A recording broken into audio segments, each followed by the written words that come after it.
Hello there. Yeah, I'm stuck at home too.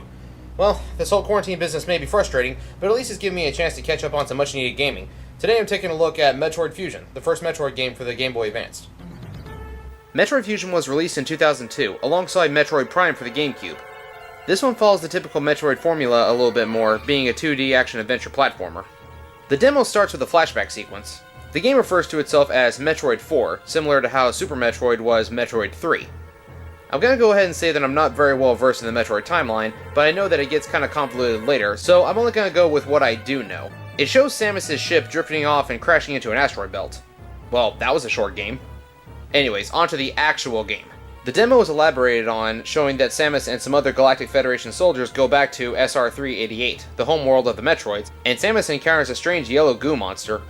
It attaches itself to her, and she seems okay at first, but as time goes on, it fuses with her nervous system and her power suit. They decide to dub the parasite X. The Mega Man world has to deal with the Zero virus, and Samus has to deal with the X parasite. If they teamed up, nobody would be safe. To save Samus' life, they have to create a vaccine based on the parasite's natural predator, the Metroids. For those who remember the previous two games, all but one of the Metroids were wiped out in Metroid 2, and the last one, and its hatchlings, were destroyed on planet Zebes at the end of Super Metroid, so this was grown from a cell culture. I just love the way the game presents the vaccine. Then, someone found a cure. If only it were that simple in real life. Skip the exposition, someone just walks in and has a life-saving cure. Once the opening cinematic is done, we go to the biological space labs, and our mission is to investigate a strange explosion. Samus then begins talking about her new ship's onboard computer and how it's based on the personality of one of her deceased former commanding officers named Adam Malkovich. Time and again, Samus will monologue to herself, missing her old CO and ruminating about the past. This part confuses me a bit, not just because I don't get why a bounty hunter would need a commanding officer from the Galactic Federation, but because, as far as I know, Adam was introduced in Metroid Other M, which came out in 2010, and this game came out in 2002, so we have no idea who this Adam is and why Samus should feel attachment to this computer.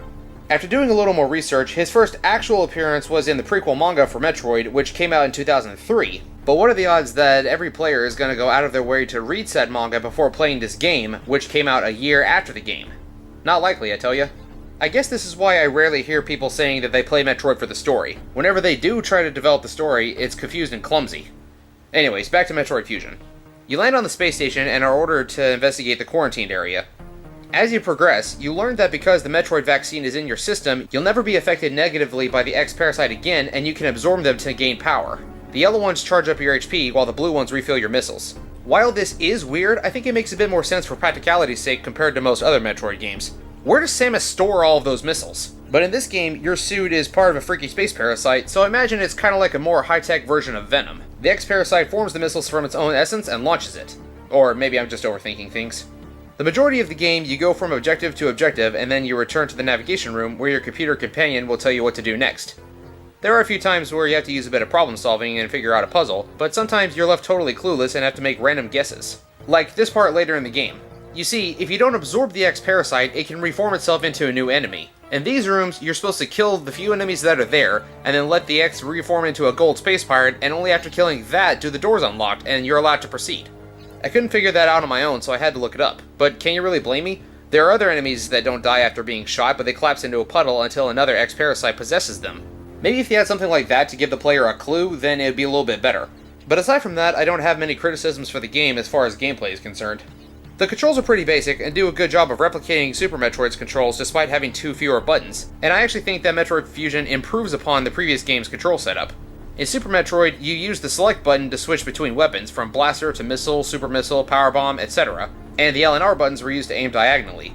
In Metroid Fusion, L is the aim button and you can point up or down with the D-pad, and you toggle between your missiles and blaster as well as the bomb and power bomb with the R button. Additionally, once you get super missiles, you lose regular missiles, but super missiles are plentiful in this game, so that isn't a bad thing. And of course, the Shine Spark ability makes a return, and fortunately this time you don't take damage from using it. Like most Metroid games, you have a map screen that's given to you by your onboard computer. The pink segments are where you've explored, the gray is unexplored, and the green are hidden areas. This is something that doesn't make a lot of sense to me in the context of the game. Because the space station is basically a giant space zoo, I assume that the maps are for the crew of the space station, so why are there so many hidden paths? It makes sense as a Metroid game, but not for those who work there. And unlike other games, the different colored doors don't require a new weapon to open, but instead you unlock various levels of security doors as the game progresses. Overall, I feel like this game is a lot more linear than its predecessors. There's still plenty of backtracking, but the computerized Adam holds your hand for most of the game. But other times you have no clue what you're supposed to do. There are a few parts when you're supposed to drop a bomb on the floor to activate a pillar to get to a higher point, but there's no visible indicator of what you're supposed to do to find it. Every time I found them, it was by complete chance. This led to me bombing and shooting almost every potential tile I could find, just to make sure I didn't miss anything. As for the rest of the mechanics, most of it is more or less like a typical 2D Metroid game, very in line with Super Metroid, and most of the changes are purely aesthetic. For most of your abilities, instead of having to find them after killing a boss or somewhere deep in a hidden sector of the planet and getting them from a Chozo statue, you instead absorb X parasites from the various bosses and it makes you stronger, giving you back your powers one at a time. Occasionally, Headquarters will send you an upgrade via the data rooms. The biggest difference I could spot in terms of arsenal is that you no longer have the grappling beam or ice beam, but instead, you can cling to ledges and there are ladders and handholds for you to grab onto.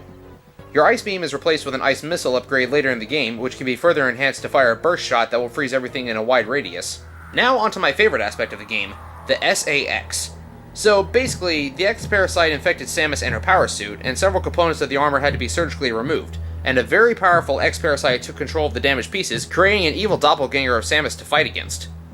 It will chase you throughout the majority of the game, and if it catches you before you have the right upgrades, it'll make short work of you. It reminds me of Mr. X from Resident Evil 2. This monster has almost all of the weapons and power-ups Samus had from Super Metroid, including the Ice Beam, which you are very vulnerable to, because of an unexpected side effect from the Metroid vaccine. There are a few sequences where the SAX chases you and you have to outrun it, since you can't actually kill it at this point. For the level layouts, the space station is divided into 7 primary areas, the main hub of the ship, and the 6 sectors which are inhabited by various aliens, each one with a different climate. You have Arctic, an extreme heat area that includes a desert and lava, Nocturnal, which is an underground cave area, an underwater segment, a tropical environment, and even a simulation of the Metroid's homeworld environment. Now let's talk about the bosses. I gotta say, most of these are pretty cool, but some of them are kinda weird. The big boss that moves in a diagonal pattern reminds me of Boss Spider from Mega Man X. And there's also this weird monster that looks like one of Plankton's long-lost relatives, as well as the box robot, Neo Ridley, and this annoying plant boss, and this thing called the Nightmare. Honestly, this boss isn't really that tough. The only thing nightmarish about it is its face. It looks more like it belongs in the Nightmare Before Christmas, or maybe Soul Eater. This thing has the power to alter gravity, so your missiles won't work while it's doing so. But when he's entering the battle arena, he's intangible, so you can get in the perfect position to shoot him at point blank. After you destroy the gravity machine, his mask comes off and his face slowly starts melting the more damage he takes. One thing to make note of is that later in the game, most bosses and several enemies can't be damaged by normal shots anymore. They require a charge shot or a missile to do any damage at all. By far, my favorite part of the game is the boss fight with SAX. All throughout the game, you're being told to run that you couldn't hurt it, but now it's payback time. Like most enemies, it has something of an exploitable AI once you find out its pattern, but I always like doppelganger fights. It loved using Ice Beam on you, so now it's time to give it a taste of its own medicine with ice missiles. One thing worth mentioning is that even though you can damage it now, its attack power did not decrease, so it'll hit you just as hard as it did while it was chasing you, minus the Ice Beam's freeze effect. And then it changes into some weird monster form that's pathetically easy compared to the Samus armor form. Unfortunately, after you defeat it, you don't get the power-up just yet, even though you still have to destroy its core. Towards the end of the game, you find out that the Galactic Federation has revived the Metroid species to use for science. That's why the X-Parasite cure was found so quickly. The final boss of the game is an Omega Metroid, and this sequence is basically a carbon copy of the final boss of Super Metroid. You can't kill the boss just yet, and you almost get killed, and then someone comes in to save you, sacrifices himself in the process, and gives you a stronger beam, and that lets you kill the final boss. The difference here is that Mother Brain, the Metroid Hatchling, and the Hyper Death Beam have been replaced by the Omega Metroid, the SAX that you defeated earlier, and the Ice Beam. The only big difference is that after you kill Mother Brain, a countdown timer starts and you have to escape the planet, but here, you fight the final boss during the countdown and you escape immediately afterward. After all said and done, I really enjoyed the game. It's been a few years since I played through Super Metroid, so this felt like a nice return. Just similar enough to remind me of a great game, but unique enough to give me a fresh new experience. Also, it seems to me that the controls were a lot smoother this time around, although that could just be because my SNES controllers are very old and not in the best shape anymore. But I will say that the story elements involving the computerized CO seemed a bit convoluted and very forced, but I will also say that the only Metroid game that I've beaten before this was Super Metroid, so take my opinion on this with a grain of salt. So if you get the opportunity, you should definitely check this game out. It's a really good way to kill some time while you're stuck at home. I'm doing a review? What? I thought we were all under quarantine. Ah, dang it. Well, thank you all for watching. Hope you all have a fantastic day and hope you all stay safe during this quarantine. And now, if you excuse me, I gotta go to work.